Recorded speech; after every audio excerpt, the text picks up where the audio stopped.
Assalamualaikum warahmatullahi wabarakatuh.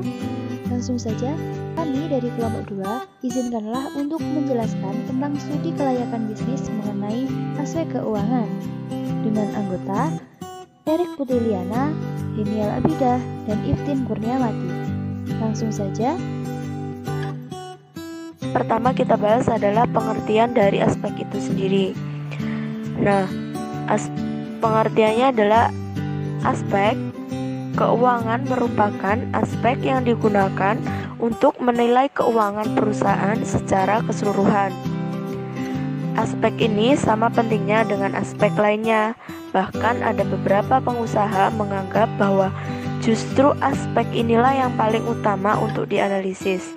Karena dari aspek ini tergambar jelas hal-hal yang berkaitan dengan keuntungan perusahaan tersebut. Sehingga aspek ini salah satunya aspek yang sangat penting untuk diteliti kelayakannya. Terus yang kedua ini adalah sumber-sumber dana. Nah, sumber dana tersebut dapat kita peroleh dari dua opsi. Yang pertama itu adalah modal asing atau modal pinjaman. Yang kedua itu modal sendiri. Modal asing itu sendiri itu berasal dari modal yang diperoleh dari pinjaman dunia perbankan. Yang kedua adalah pinjaman dari lembaga keuangan seperti perusahaan modal ventura atau lembaga keuangan lainnya. Ketiga itu pinjaman dari perusahaan non-bank. Terus opsi yang kedua ini adalah modal yang didapat dari sendiri. Ini diperoleh dari setoran dari pemegang saham. Kedua itu dari cadangan laba atau dari laba yang belum digunakan atau yang belum dibagi. Terus selanjutnya ini adalah kriteria penilaian. Ini kita ambil kriteria penilaian investasi. Setiap penilaian layak diberikan nilai yang standar untuk usaha yang sejenis dan cara membandingkannya dengan rata-rata industri atau target yang telah ditentukan. Dalam prakteknya, ada beberapa kriteria yang perlu kita tentukan apakah suatu usaha tersebut layak atau tidak untuk dijalankan, ditinjau dari aspek keuangannya. Kriteria ini sangat tergantung dari kebutuhan masing-masing perusahaan dan juga metode yang akan digunakan perusahaan tersebut. Yang mana setiap metode yang digunakan itu memiliki kelebihan dan kelemahan masing-masing. Jadi, setiap perusahaan itu metode yang akan diambil itu pasti ada kelebihan dan kelemahannya. Jadi, kriteria penilaian ini sangat penting untuk diuji kelayakannya. Untuk kriteria yang biasa digunakan untuk menentukan kelayakan suatu usaha atau investasi, di sini ada 5 kriteria. Yang pertama, payback period atau PP. Ini merupakan teknik penilaian terhadap jangka waktu atau periode pengembalian investasi suatu proyek atau usaha. Perhitungan ini dapat dilihat dari perhitungan kas bersih atau proset yang diperoleh setiap tahun.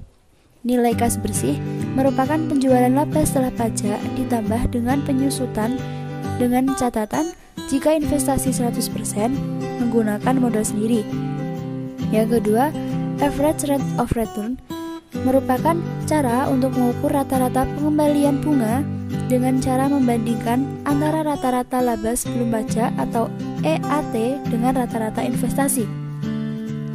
Kriteria yang ketiga yaitu net present value atau nilai bersih sekarang, merupakan perbandingan antara PV kas bersih atau PV of profit dengan PV investasi atau capital outlays selama umur investasi. Selisih antara nilai kedua PV tersebutlah yang kita kenal dengan net present value. Yang keempat, internal rate of return atau IRR merupakan alat untuk mengukur tingkat pengembalian hasil intern. Yang kelima, Probability Index atau PI, atau biasa disebut Benefit and Cost Ratio, merupakan rasio aktivitas dari jumlah nilai sekarang penerimaan bersih dengan nilai sekarang pengeluaran investasi selama umur investasi. Selanjutnya, cash flow.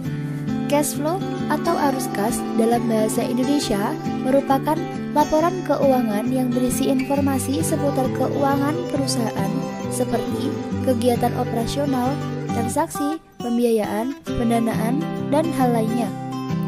Laporan arus kas atau cash flow adalah laporan keuangan yang berisi tentang informasi penerimaan dan pengeluaran kas dalam sebuah perusahaan pada periode waktu tertentu.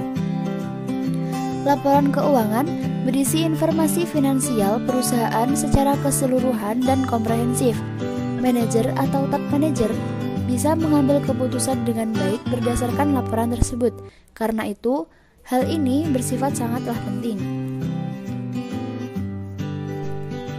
Mengenai jenis-jenis cash flow, aliran arus kas terbagi ke dalam dua jenis, yakni yang pertama, cash inflow, merupakan arus kas kegiatan transaksi yang memberikan keuntungan kas bagi perusahaan.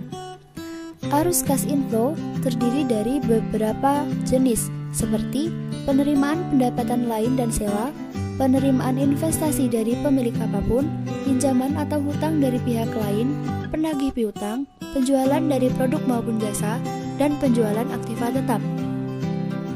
Yang kedua, cash outflow, yaitu aliran kas yang berisi beragam transaksi yang dapat mengakibatkan beban pengeluaran kas, seperti hasil pembayaran sewa, bunga pajak, dividen, dan biaya pengeluaran lainnya, hasil pembelian dari aktiva tetap, hasil pembayaran hutang-hutang, hasil pembayaran kembali dari investasi si pengusaha, hasil pengeluaran biaya tenaga kerja langsung, bahan baku, dan lain-lain, serta hasil pengeluaran administrasi penjualan dan umum. Jenis aktivitas yang terdapat dalam cash flow. Pembuatan laporan arus kas dibuat berdasarkan 3 jenis aktivitas yang ada dalam sebuah perusahaan seperti 1. Aktivitas operasi. Aktivitas ini berisi pendapatan dan beban yang berasal dari operasi utama di perusahaan sehingga mempengaruhi laba dan rugi. Cash outflow berhubungan dengan gaji karyawan, pembayaran bunga, dan pajak. Sedangkan cash inflow untuk operasi berhubungan dengan pengumpulan kas. 2. Aktivitas pendanaan. Aktivitas ini berhubungan dengan penambahan modal perusahaan. Anda harus memasukkan nilai penambahan atau pengurangan kas seperti penyetoran modal awal, obligasi atau utang bank, dan penerbitan saham. 3. Aktivitas investasi. Aktivitas arus kas berasal dari penjualan atau pembelian aktiva tetap serta kegiatan memasukkan nilai transaksi yang mempengaruhi kas atau bank untuk kegiatan investasi pada aset yang berumur lebih dari 1 tahun. Contohnya adalah seperti pembelian atau penjualan aktiva tetap atau investasi jangka panjang lainnya.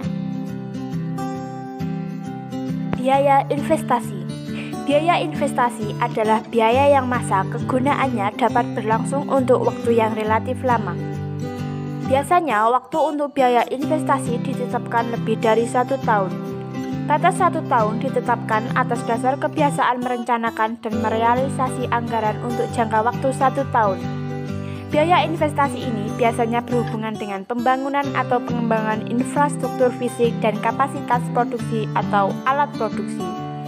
Contoh yang termasuk dalam biaya investasi antara lain biaya pembangunan gedung, biaya pembelian mobil, biaya pembelian peralatan besar, dan sebagainya. Nilai barang investasi dalam analisis biaya harus memperhitungkan 1. Harga satuan atau nilai awal barang masing-masing jenis barang investasi. 2. Lama pemakaian barang tersebut. 3. Laju inflasi atau tingkat bunga bank. Dan keempat, umur ekonomis barang tersebut. Demikian penjelasan mengenai aspek keuangan dari kelompok 2. Banyak kurangnya kami mohon maaf. Akhir kata, wassalamualaikum warahmatullahi wabarakatuh.